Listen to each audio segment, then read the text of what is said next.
हाथों में सिंदूर, पारंपरिक नृत्य और सिंदूर की होली। तस्वीरें हैं शिमला की कालीबाड़ी मंदिर की। यहाँ बंगाली समुदाय की महिलाएं पूरे शहर से इकट्ठा होकर सिंदूर खेली की परंपरा में लीन हैं। ये परंपरा नवरात्रि के बाद माँ दुर्गा को विदाई देने के उपलक्ष्य से जुड़ी हुई है, जिसमें सभी महिलाएं होली में गुलाल की तरह ही एक दूसरे को सिंदूर लगाती हैं। ये रस्म देश भर के सभी कालीबाड़ी मंदिरों में निभाई जाती है। क्योंकि इसके तार बंगाल से जुड़े हैं, तो नवरात्रि से जुड़ी सभी परंपराओं को बंगाली समुदाय की महिलाएं देश के अलग अलग कोनों में निभाती हैं।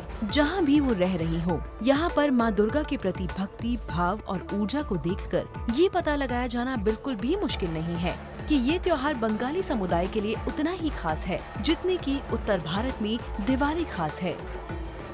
ये हम सब सुहागन हैं, माँ को भी सुहागन मानते हैं। हमारे घर से जब बेटी भी, हम लोग जब अपने मायके जाते हैं तो वहाँ से विदाई होती है, तो माँ भी हमारे को इसी तरह से भेजती है। तो हम दुर्गा माँ को अपनी बेटी के रूप में मानते हैं कि बेटी माँ के पास आई है, अब वो अपने पति के घर जाएगी। तो जाने से पहले हम लोग खाना खा के और इस तरह से मिठाई, पान और उनको आशीर्वाद देते हैं कि अपने घर में सदा सुखी रहो। जैसे हमारे माता पिता हमें करते हैं, हम माँ को इस वक्त अपनी बेटी के रूप में देख रहे हैं। सारा समुदाय बहुत खुशी पूर्वक, सारे फैमिलीज हम लोग इकट्ठा होते हैं। कई फैमिलीज चले गए, वो भी आ जाते हैं, बाहर से कलकत्ता से आ जाते हैं और सब हम लोग मिलकर ये ऑर्गेनाइज करते हैं।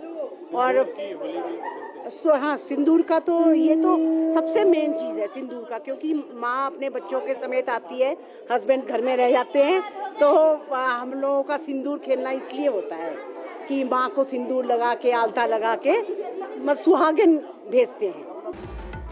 आपको बता दें कि यहाँ माँ दुर्गा की विदाई का एक भावनात्मक और उत्सव पूर्वक तरीका है, जिसमें उनकी शक्ति और आशीर्वाद की कामना की जाती है।